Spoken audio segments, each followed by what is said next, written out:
We have all seen World War II movies in which a Nazi officer, wearing a leather coat and an armband with the swastika, displays a large facial scar on his left cheek. Some viewers may think that the scar is merely a Hollywood gimmick, a plot device to make the actor look tough and ruthless. However, the truth is that facial scars were extremely common among Austrian and German soldiers since World War I. They are called dueling scars, or Schmisse in German, and were seen as a badge of honor since at least 1825. Alternatively referred to as mensur scars, they became popular among upper-class Austrians and Germans involved in academic fencing in the early 20th century. Consequently, many of these same upper-class men who bore them eventually ended up wearing German army uniforms in both World War I and World War II. Stay until the end of the video because you will see that this whole process is far from looking as simple as it seems. Mensur fencing, or academic fencing, today, just like in the past, is quite different from the sport practiced in the Olympics or in clubs. The fencing we usually think of uses swords and equipment specially designed to minimize injuries. However, the Mensurschläger, Mensur sword or striker, used in these academic fights can be deadly. There are two versions, the Korbschläger with a basket-shaped guard, and the Glockenschläger, equipped with a bell-shaped guard. Both have sharp edges and tips capable of cutting flesh or piercing a victim's body, causing serious injuries and even death. In the past, individual duels between students, known as Mensuren, were somewhat ritualized. Protective equipment was often used, including padding on the arms, chest, and throat, as well as eye protection. In many cases, however, duels arose spontaneously, in which case protective equipment might be minimal. During the 19th and 20th centuries, duels between students were considered an honorable distinction among fraternity members. Foreign tourists visiting Germany at the end of the 19th century were shocked to see students, usually with their student corps, at major German universities such as Heidelberg, Bonn, or Jena, with facial scars, some older, others more recent, and some still wrapped in bandages. The culture of dueling scars was mainly common in Germany and Austria, to a lesser extent in some Central European countries, and briefly in places like Oxford and some other elite universities. German military laws allowed men to engage in honor duels until World War I. Within the duel, it was considered ideal and a way of showing courage to be able to withstand the blow rather than inflict the wound. It was important to show one's dueling skill, but also that one was capable of receiving the inflicted blow. Since the scars were acquired in this elite social context, associated with status and an academic institution, the scars showed that someone had courage and was also good husband material. Dueling scars, although obvious, were not so severe as to leave a person disfigured or without facial features. The scars were even regarded by Otto von Bismarck as a sign of bravery, and the courage of men could be judged by the number of scars on their cheeks. Minority groups in Germany also engaged in the practice, some seeing it as helpful to their social situation. In 1874, William Osler, then a medical student visiting Berlin, described a promising young Spaniard of my acquaintance who has half of his face, usually it's on the left side, arranged in the most irregular manner, with scars running in all directions, surrounding areas of all shapes. Because Mensur swords are handled with one hand, and most fencers are right-handed, Mensur scars were generally directed to the left profile, so the right profile appeared untouched. Experienced fencers who had fought many combats often accumulated a series of scars. A duelist who died in 1877 fought no less than 13 duels, but had 137 scars on his head, face, and neck. The injuries were generally not that serious, wounds that, as a rule, only caused temporary inconvenience and left in their marks a perpetual witness of a well-fought fight. The injuries, except when inflicted on the nose, lip, or ear, were not even necessarily painful. and unless the injured man indulged excessively in drinking, causing them to swell and turn red.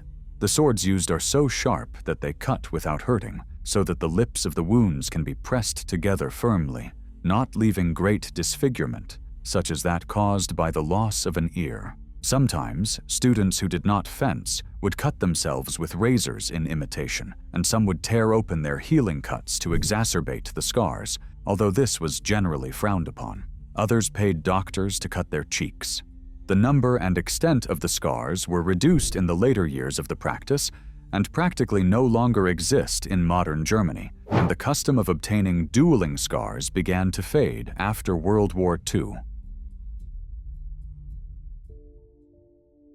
German military laws allowed men to engage in honor duels until shortly after World War I.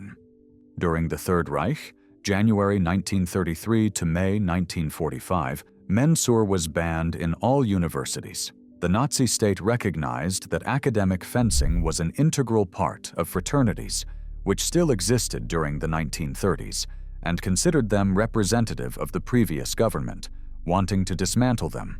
With increasing Nazi pressure, the fraternities were forced to officially suspend their activities. However, underground fighting clubs were founded.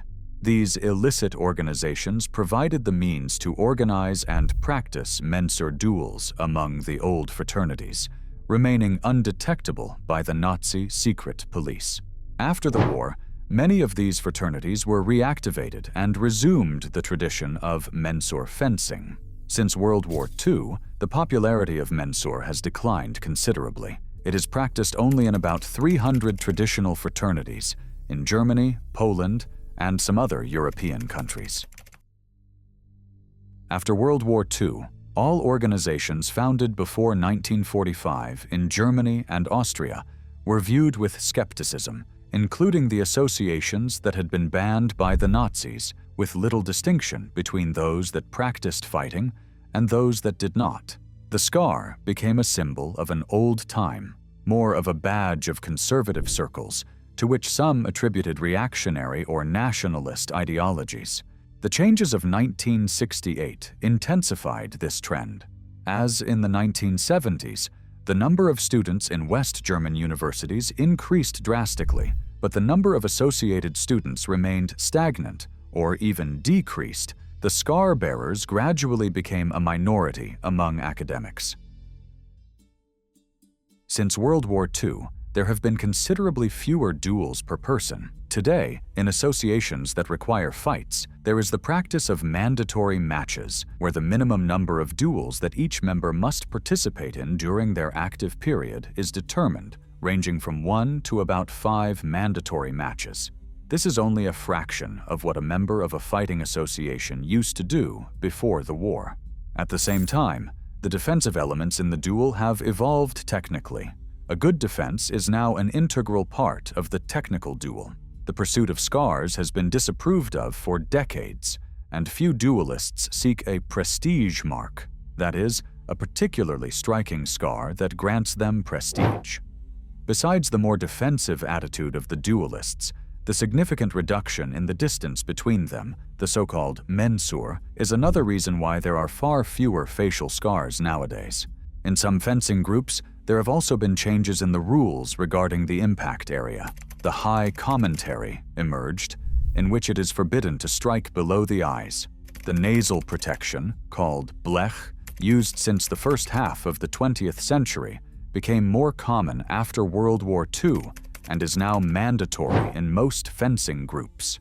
At some universities, the ears are protected by leather pieces called leather ears, and mainly at the technical universities in northern Germany. Leather cheeks are also used, which protect the lower half of the face, making facial scars practically impossible there. If we return once again to the context of the last century, many young people excessively aspired to this virile ideal of masculinity, so that, at least during the German Empire, the student wearing the colors of his corporation and marked with a Schmiss became the role model for the student community. It is estimated that, in the empire, before World War I, about 12,000 duels were fought each year. Until the 1930s, 4 to 5 duels per semester were quite common. Every active member of a dueling fraternity almost automatically participated in a duel on Saturdays, if medically fit. With advances in medicine and the emergence of antiseptic wound treatment, the risk of infections drastically decreased, making the duels bloodier as they no longer needed to be interrupted after the first cut. In addition to the pursuit of adventure and adrenaline, an implicit sexual connotation of the schmiss also favored the tradition of dueling, since the schmiss exerted a great sexual attractiveness on women and often marked the beginning of sexual activities with the opposite sex. The British author Jerome K. Jerome wrote about the value of the schmiss in Germany in his 1900 humorous narrative titled 3 Men on the Bummel. It is a well-established fact that the German maiden is attracted to a face that is cut and smashed until it looks as though it were made up of materials that never fitted together. Furthermore, the schmiss became a kind of scarred business card throughout the empire, an entry into high society. The schmiss identified its bearer as a member of the group of individuals fit to receive satisfaction, regardless of whether he was a nobleman, a reserve officer, or a provincial academic. Specifically during the Empire, there are reports of students who avoided duels but still did not give up the academic status symbol. Doctors reported that students asked them to create schmisse surgically so that they would not be seen negatively in academic circles. A young man of the time named Franz Burda is said to have cut his own cheek to appear more adventurous and interesting to young women. In 1926, the case of an impostor was reported who inflicted schmisse on himself in order to pass as a student from a fraternity. Supposedly, there were also methods to transform a small wound into a proud scar by receiving treatments such as rubbing salt or placing horsehair, delaying the healing process, and increasing scar formation. Mark Twain mentions rumors that some reopened their cuts and rubbed them with red wine. The process of placing horsehair was used at the time as drainage and had medical purposes. Rubbing with salt or red wine is more legendary. More common was the so-called cut tearing, where the healing of smaller facial cuts was deliberately hindered. If you believe that this video has added value to you in any way and would like to further support our work here on YouTube, consider supporting the channel by subscribing and leaving your like. May God bless you all and see you soon.